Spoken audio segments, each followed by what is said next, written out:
আমি মানে 2026 বিৰোধী দলবিলাকে ঐক্যবদ্ধ হৈ বিজেপি আৰু AIDF এই দুইটা দলক আমি যিকোনো প্ৰকাৰে এবাৰ উৎখাত কৰিব খুজিছোঁ আৰু সেইকাৰণে 2024 চনৰ 26 অক্টোবৰ তাৰিখৰ পৰা মই ঘৰলৈকে যোৱা 2024 চনৰ 26 অক্টোবৰ তাৰিখৰ পৰা মই প্ৰত্যেক দিনাই ৰাইজৰ মাজত কটাইছোঁ।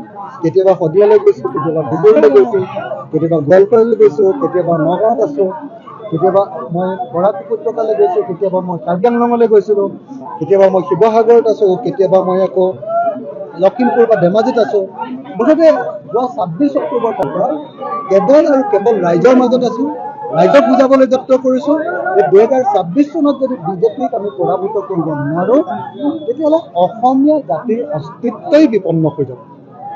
হিন্দু মুছলমানৰ ৰাজনীতি কৰি আমাৰ সকলো বস্তুৰ দাম যি ধৰণে বৃদ্ধি কৰি দিছে, কোনো মধ্যবিত্ত মানুহ এতিয়া আৰু চলিব নোৱাৰে। আমাৰ দেশৰ গোটেইবিলাক সম্পদ যি ধৰণে বিজেপি চৰকাৰে কেইটামান কোম্পানীক বিক্ৰী কৰি দিছে। গোটেই দেশখন এতিয়া 4জন মানুহে চলাই আছে। দুজনে বিক্ৰী কৰিছে, এজন হ'ল নৰেন্দ্ৰ মোদী ডাঙৰীয়া, তেওঁ বিক্ৰী কৰিছে, অমিত শ্বাহ তেওঁ বিক্ৰী কৰিছে, আৰু দুজনে কিনিছে, আদানী আৰু আম্বানী। দেশখনৰ গোটেই সম্পদ এতিয়া কেৱল কেইজনমান মানুহৰ হাতত কক্ষিগত কৰিছে আৰু সকলো বস্তু তেনেকৈ কক্ষিগত কৰাৰ কাৰণে বস্তুৰ সাংঘাতিক ধৰণৰ মূল্য বৃদ্ধি কৰিছে। উৎপাদন বুলিবলৈ বস্তু একো নাই, কেৱল আমাৰ সম্পদ পুঁজিপতিজনৰ হাতত কৰিছে। সেইকাৰণে এই মুহূৰ্তত আমি সকলো ৰাইজকে আহ্বান কৰিব খুজিছোঁ যে ব্যৱসায়ীবিলাক যদি শান্তিত থাকিব খোজে, ব্যৱসায়ীসকলৰ যদি ব্যৱসায় বৃদ্ধি কৰিব খোজে, সকলো শ্ৰেণীৰ ব্যৱসায়ীয়ে বিজেপিক খটাব লাগে। চাকৰিয়ালসকলে যদি সঁচাকৈ NPSৰ পৰিৱৰ্তে OPS পাব লাগে তেতিয়াহ'লে বিজেপিক খটাব লাগে। যদি কোনোবা মানুহে সঁচাকৈ মানে চাকৰি স্থায়ী কৰিব লাগে তেতিয়াহ'লে বিজেপিক খটাব লাগে।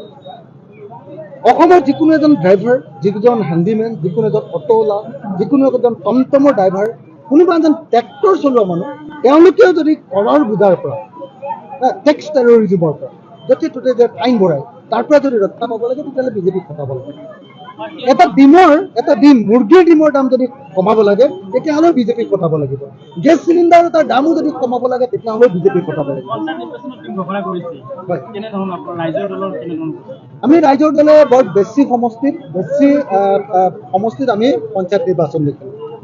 সেইকাৰণে যাতে পঞ্চায়ত নিৰ্বাচনত আমাৰ বিৰোধীৰ মাজত ভাগ ভাগ হৈ আমি যাতে কেতিয়াও বিজেপি আৰু AJPক জয় কৰাব নোৱাৰোঁ, তাৰ কাৰণে আমি সিদ্ধান্ত লৈছোঁ যে নিৰ্দিষ্ট লিমিটেড চিটতে আমাৰ ৰাইজৰ দলে নিৰ্বাচনত অৱতীৰ্ণ হ'ম আৰু যিবিলাক চিটত আমি নিৰ্বাচন নেখেলোঁ তাত আমাৰ সকলো দলৰ সমৰ্থক আৰু শুভাকাংক্ষীয়ে আমাৰ বিৰোধী ঐক্য মঞ্চৰ কংগ্ৰেছ দল, বিৰোধী ঐক্য মঞ্চৰ অসম জাতীয় পৰিষদ, বিৰোধী ঐক্য মঞ্চৰ CPM, CPI, CPIMLক সমৰ্থন দিব আৰু এনেকৈ আমি এবাৰ বিজেপিক পৰাভূত কৰিবলৈ চেষ্টা কৰিম। আমি আশা কৰিছিলোঁ যে কংগ্ৰেছ দলে ৰাইজৰ দল আৰু অন্যান্য আমাৰ বিৰোধী ঐক্য মঞ্চৰ লগত একেলগতে পঞ্চায়ত নিৰ্বাচন খেলিব, কিন্তু কংগ্ৰেছ দলে কি কাৰণত, কি ৰহস্যজনক কাৰণত আমি নাজানো, তেওঁলোকে একেলগতে নিৰ্বাচন খেলিব খোজে। অথচ বিজেপি আৰু AJPয়ে কিন্তু একেলগতে ইলেকশ্যন খেলিছে। ভূপেন বৰা ডাঙৰীয়াক আমি ইমানবাৰ ক'লোঁ যে আমি একেলগে ইলেকশ্যন খেলিব লাগে, তেখেতে ক'লে যে নহয়, মানে ইমান পঞ্চায়তত ইমান চিট আছে, এইবিলাকততো অসম্ভৱ এনেকৈ বুজাবুজি কৰাটো, গতিকে জিলা ভিত্তিক হ'ব। এতিয়া জিলা ভিত্তিকো কোনো ধৰণৰ বুজাবুজি কৰিবৰ কাৰণে নিৰ্দেশ দিয়া দেখা নাই। নাই, কেতিয়া নহয়। 26ৰ নিৰ্বাচন যাতে আমি একেলগে খেলিব পাৰোঁ, এটা বস্তু সকলোৱে মনত ৰাখিব লাগিব। কংগ্ৰেছেও এইটো মনত ৰাখিব লাগিব যে আজি যদি ৰাভা হাছং এলেকাত যদি আমি একেলগে খেলিলোহেঁতেন নিশ্চয় কংগ্ৰেছৰ অৱস্থা এইটো নহয়। আজি ৰাভা হাছং এলেকাত এজন মাত্ৰ কংগ্ৰেছৰ প্ৰাৰ্থীয়ে জয় কৰিছে। সেইজন কোন? সেইজন আমাৰ কৃষক মুক্তি সংগ্ৰাম সমিতিৰ গোৱালপাৰা জিলাৰ 12 বছৰৰ সভাপতি। 12 বছৰৰ সভাপতি তেওঁক আমি দি দিছোঁ কাৰণে তেওঁ জিকিছে, তেওঁ নিজৰ শক্তিৰে জিকিছে। কংগ্ৰেছে ক'ব পৰা হৈছে অন্তত যে এজন জিকিলে, এজন আমি দিছোঁ, আপোনালোকক সেইটোৱে ক'ল। গতিকে এই কথাটো কংগ্ৰেছে বুজি উঠিব লাগিব যে যদি আমি ঐক্যবদ্ধভাৱে খেলিলোহেঁতেন তেতিয়াহ'লে নিশ্চিতভাৱে ৰাভা হাছং পৰিষদত আমি ভাল ফলাফল এটা দেখুৱাব পাৰিলোহেঁতেন। কিন্তু কংগ্ৰেছে সদায় নিজৰ কাৰণে চোৱা আৰু আন সকলোকে আঁতৰ কৰা এই নীতি লোৱাৰ কাৰণে সদায় লোকচানত পৰিছে।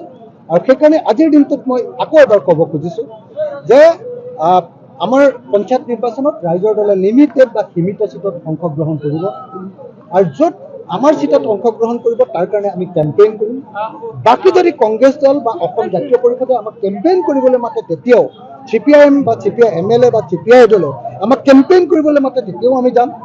আৰু আমি যাতে বিৰোধী পক্ষ জয়ী হওঁ আৰু বিজেপি আৰু AGPয়ে যাতে কেতিয়াও সুবিধা নাপায় তাৰ কাৰণে চেষ্টা কৰিম। আৰু লগতে এই মুহূৰ্ততো মই কংগ্ৰেছক বাৰম্বাৰ অনুৰোধ কৰিছোঁ, আহক আমি সকলোৱে পঞ্চায়ত নিৰ্বাচনটো একেলগে খেলোঁ। আপোনালোককে বেছিভাগ চিট দিওঁ, আপোনালোককে আমি বেছিভাগ চিট দিওঁ, কিন্তু আপোনালোকক চিট দিয়াৰ পাছত আমি আপোনালোকৰ হৈ কেম্পেইন কৰিম আৰু তেতিয়া আপোনালোকৰ ফলাফল ভাল হ'ব। কিন্তু আপোনালোকে অকলে খাম বুলি ভাবি থাকিলে কিন্তু 2026ৰ কাৰণে